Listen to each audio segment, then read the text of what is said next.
non autorisée, je crois qu'il est souhaitable que ce cadre auquel je fais appel fasse une dernière et grande démonstration de force ici même avant le rapport de force final qui sera l'escocade finale pour la liberté de nos concitoyens qui sont injustement retenus dans les liens de la détention en lieu et place de ces voleurs de la République qui nous spolient tous les jours et dans un contexte où, vous savez, le rapport de force, il est inévitable. Parce que nous sommes dans un gouvernement qui a pris nos deniers publics pour suréquiper ses forces de l'ordre, pour recruter à tour de bras des éléments dont la légalité peut être remise en cause. Maintenant, nous avons des policiers auxiliaires volontaires. Ça n'a jamais existé. Ce sont ces nervis qu'on recrute, qu'on légalise. Ce sont ces forces de l'ordre qu'on suréquipe, qu'on a contre la population. Une population sans cesse menacée par le président de la République. Cette mafia ordinateur, et quelque temps après, on emprisonne Ousmane Diagne, Papito Kara. Ça, c'est un règlement de compte. Notre frère Fadilou Keïta a publié un post et dit, j'espère qu'on n'a pas tué mon frère. Un membre de l'APR, Bati Degue, a dit pire, a même félicité le général Moussa Fall parce qu'il a dit qu'à l'issue de cette enquête, tous les traîtres seront extirpés de leur maréchaussée parlant de la gendarmerie et faisant fi de la mort de Philbert Sambou et de DJ Badji. Celui-là, il est en liberté. Vous avez vu Ahmed Suzanne Kamara. Plus grave encore, nous avons tous, vous avez tous été menacés de mort par le député Cheikh Seck qui dirait que nous marcherons sur vos cadavres en 2024. Je veux que ce défi soit relevé par tout le monde. Parce qu'il n'est pas normal qu'on menace le peuple de mort. Il a dit qu'il marchera sur nos cadavres en 2024 et qu'ils ne reculeront pas. Avant lui, un certain Mokhtar Diop a dit, s'adressant au ministre de l'Intérieur, que les grenades lacrymogènes sont insuffisants pour venir à bout des opposants. Il faut les ligoter, les enchaîner et les immerger en pleine mer et les laisser à la portée des poissons et que rien n'en ressortira. Donc ça, c'est également une menace de mort garantie par cette impunité dont il se prévaut en disant que rien ne leur en arrivera, ne leur en coûtera. Maintenant, ça veut dire que nous sommes en face d'un régime violent contre son peuple, un régime agresseur contre son peuple, un régime qui torture et qui tue. Parce que le rapport du département d'État de 2021 affirme que l'État du Sénégal pratique la torture de façon inhumaine et cruelle dans les lieux de détention. On en veut pour preuve Mohamed Niass qui a été tué entre les mains de la police. On se rappelle avant-hier tellement François Mankabou qui a été torturé à mort. Il a dit à sa femme, tu as vu comment on m'a fait? Il a parlé avant de mourir. On nous a dit qu'il y a une vidéo de 13 minutes où il se cognait la tête. Ça, c'est trop fort de café. Seul le procureur croit en cela. Maintenant, nous avons perdu Philbert Sambou. La famille de DJ Badji est à la recherche de DJ. Et en lieu et place de renseignements, on leur propose un cadavre à identifier. Ça veut dire qu'on ne cherche plus DJ Sambou, on cherche un cadavre. Donc tout ceci, comme l'avait dit Aminata Assome Diatta, qui est membre de l'APR, la lumière doit être faite autour de tous ces massacres, de tous ces crimes qui doivent être élucidés actuellement. Maintenant, les 14 morts de 2021 ne passeront pas par perte et profit. Ces 14 morts seront vengés dans 14 mois. Inch'Allah, une mobilisation, parce qu'il ne saurait point être question de troisième mandat. Qu'on se retienne pour dire, le peuple va garantir le respect de la Constitution. Parce que quand on utilise le terme exercer, nul ne peut exercer. Donc on ne laissera personne tenter même d'exercer un troisième mandat, encore moins une troisième candidature. Qu'on ne se méprenne pas sur la force du peuple. Le peuple est souverain et plus fort. Le peuple est souverain et plus fort. En 2021, l'État a sorti l'armée en dernier ressort, mais avant a sorti la police, a sorti la gendarmerie. Et comme ça ne suffisait pas, il a sorti ses nervis, armés de gourdins. Mais le peuple à main nue est venu à bout de force au point que le chef de l'État se soit rendu précipitamment à Touba pour négocier une issue de crise heureuse. Lui était l'intervention du Khalif, aujourd'hui on n'a pas. Il ne semble pas avoir appris de ces entrefaits qui ne sont pas lointains.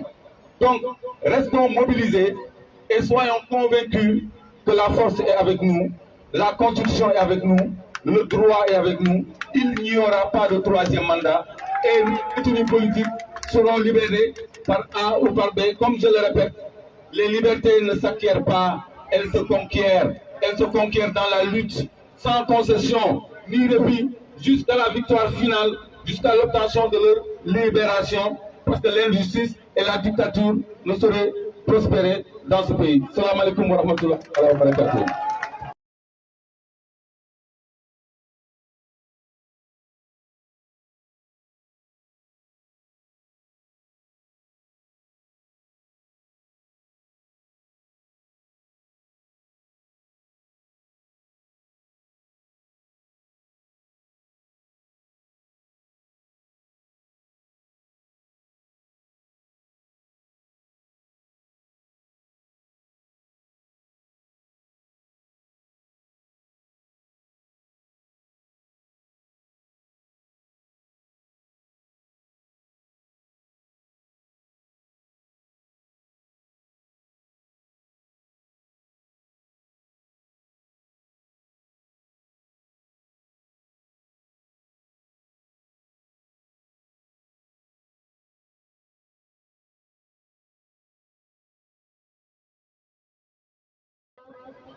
Avant d'imposer un rapport de force, c'est-à-dire d'aller vers une manifestation non autorisée, je crois qu'il est souhaitable que ce cadre auquel je fais appel fasse une dernière et grande démonstration de force ici même, avant le rapport de force final qui sera l'escouade finale pour la liberté de nos concitoyens qui sont injustement retenus dans les liens de la détention, en lieu et place de ces voleurs de la République qui nous spolient tous les jours et dans un contexte où, vous savez, le rapport de force, il est inévitable.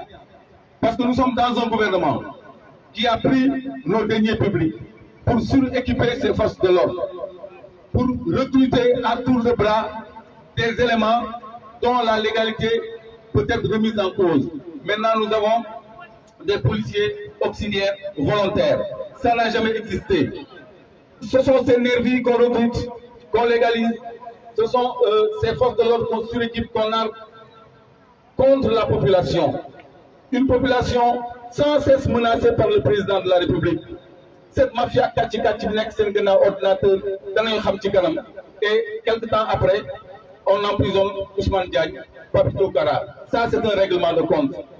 Notre frère Fadilou Keïta a publié un post et dit, j'espère qu'on n'a pas tué mon frère.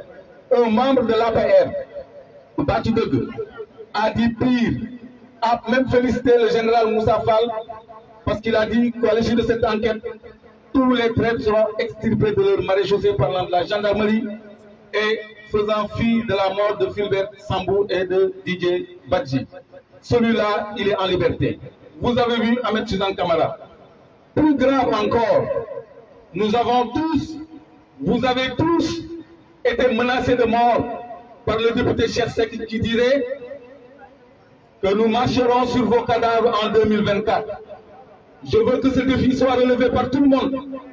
Parce qu'il n'est pas normal qu'on menace le peuple de mort. Il a dit qu'il marchera sur nos cadavres en 2024 et qu'ils ne reculeront pas. Avant lui, un certain Mokhtar Diop a dit, s'adressant au ministre de l'Intérieur, que les grenades lacrymogènes sont insuffisants pour venir à bout des opposants. Il faut les ligoter, les enchaîner et les immerger en pleine mer et les laisser à la flottée des poissons et que rien n'en ressortira. Donc ça, c'est également une menace de mort garantie par cette impunité dont il se prévaut en disant que rien ne leur en arrivera, ne leur en coûtera. Maintenant, ça veut dire que nous sommes en face d'un régime violent contre son peuple, un régime agresseur contre son peuple, un régime qui torture et qui tue. Parce que le rapport du département d'État de 2021 affirme que l'État du Sénégal pratique la torture de façon inhumaine et cruelle dans les lieux de détention. On en veut pour preuve Mohamed Niass qui a été tué entre les mains de la police. On se rappelle avant-hier seulement François Mancabou qui a été torturé à mort. Il a dit à sa femme, tu as vu comment on m'a fait? Il a parlé avant de mourir. On nous a dit qu'il y a une vidéo de 13 minutes où il se cognait la tête. Ça, c'est trop fort de café. Seul le procureur croit en cela. Maintenant, nous avons perdu Fulbert Sambou. La famille de Didier Badji est à la recherche de Didier. Et en lieu et place de renseignement, on leur propose un cadavre à identifier. Ça veut dire qu'on ne cherche plus Didier Sambou, on cherche un cadavre. Donc tout ceci, comme l'avait dit Aminata Assome Diatta, qui est membre de l'APR, la lumière doit être faite autour de tous ces massacres, de tous ces crimes qui doivent être élucidés actuellement. Maintenant, les 14 morts de 2021 ne passeront pas par perte et profit. Ces 14 morts seront vengés dans 14 mois, Inch'Allah, comme une mobilisation, parce qu'il ne serait point être question de troisième mandat. Qu'on se le tienne pour dire, le peuple va garantir le respect de la Constitution. Parce que quand on utilise le terme exercer, nul ne peut exercer. Donc on ne laissera personne tenter même d'exercer un troisième mandat, encore moins une troisième candidature. Qu'on ne se méprenne pas sur la force du peuple. Le peuple est souverain et plus fort. Le peuple est souverain et plus fort. En 2021, l'État a sorti l'armée en dernier ressort, mais avant a sorti la police, a sorti la gendarmerie. Et comme ça ne suffisait pas, il a sorti ses nervis, armés de gourdins. Mais le peuple à main nue est venu à bout de force au point que le chef de l'État se soit rendu précipitamment à Touba pour négocier une issue de crise heureuse. Lui qui était l'intervention du Khalif, aujourd'hui on n'a pas. Il ne semble pas avoir appris de ces entrefaits qui ne sont pas lointains. Donc, restons mobilisés et soyons convaincus que la force est avec nous, la Constitution est avec nous, le droit est avec nous. Il n'y aura pas de troisième mandat et les détenus politiques seront libérés par A ou par B. Comme je le répète, les libertés ne s'acquièrent pas, elles se conquièrent. Elles se conquièrent dans la lutte, sans concession ni répit, jusqu'à la victoire finale, jusqu'à l'obtention de leur libération, parce que l'injustice et la dictature ne sauraient prospérer dans ce pays. Salam alaikum wa rahmatullahi wa barakatuh.